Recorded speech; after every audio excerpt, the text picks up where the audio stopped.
At a black market in Thailand, I saw a woman with the exact same tattoo as my daughter. Those numbers were my daughter's birthday. I put them on her lower back myself. I stepped in and told them I wanted that woman. I offered to pay double. He sneered and repeated, "Double? You people really think too highly of yourselves. Money is not a problem. Do you not understand plain English? I said she is not for sale. Your lives are cheap and so is your money. You are asking for death. What are you gonna do about it?" He burst out laughing and ordered them to drag the woman to the basement to die. "You cannot take her." My assistant was slapped to the ground, blood spilling from the corner of his mouth. Two men dragged the woman deeper into the market, and that monster of a boss walked away. I rushed to help my assistant up, then slowly looked toward the direction they had left. That woman was hiding something, and that foreign bastard would pay for this. Back at the hotel, I called David, the private investigator, and told him to dig up everything. "Mark, find that woman. Do whatever it takes and bring her to me." My heart was pounding against my ribs. Those numbers were my daughter's birthday. Back when I was on the run, I used a red-hot sewing needle and ash to mark her lower back myself. Years later, after I became the richest woman in Xia, I wanted to remove the tattoo, but the doctor said it was too deep. The ink had reached the dermis.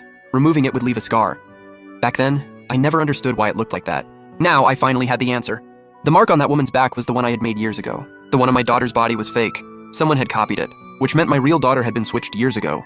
20 minutes later, Mark called and said they had gotten her out. That black market boss called the cops. The crooked local police blocked the streets. I have to leave by water. Keep her alive at all costs. Yes, boss. I will arrange a private jet to fly to international waters, then back home. I got into the armored car and headed straight for the pier, replaying what I had seen underground. That woman had no tongue, and every fingernail and toenail had been torn off. Who stole my own child and tortured her into this? After a long 10 minutes, I finally reached the pier. Mark was already on deck with his men, and the doctor was giving the woman an adrenaline shot. Her condition was critical. Severe malnutrition, multiple broken bones healed in the wrong position. Her vocal cords had been burned by chemicals. Worst of all, her blood was infected. I reached out to touch her face, but she flinched hard. A raspy wheeze came from her throat. I held back tears and pulled my hand away. Use the best medicine and the most advanced equipment, no matter what, keep her alive. Yes, Ms. Anna. The yacht cut through the waves toward the open sea. I stood on deck all night. At dawn, David called. "Boss, we found something. Your current daughter, Lucy, had a high fever when she was 9. You were overseas closing a life-or-death deal, so your ex-husband Tom took her to the hospital. Records from that private hospital show that after the fever broke, Lucy's blood type changed. Back then, the hospital claimed it was just a lab error. But the lab director who signed the report moved his whole family abroad the very next month. Tom. It had to be him.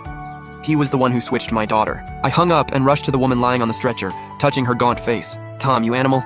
You swapped my daughter with another woman's child. You watched me raise that child like a treasure and protect her with everything I had. Meanwhile, my real daughter was barely surviving in filth in a foreign land. Tom, I will make you pay." I took out my phone and called my assistant back home, ordering an emergency board meeting at 9 tomorrow. Also, cut off every financial tie with all companies under Tom's name. I want him on his knees begging me within 3 days. Yes, Ms. Anna. The yacht tore through the waves, carrying my rage toward the city that was about to be turned upside down. Once we reached international waters, we transferred to a helicopter and flew back home. Back in my office, I looked out at the glittering skyline and it only hurt my eyes.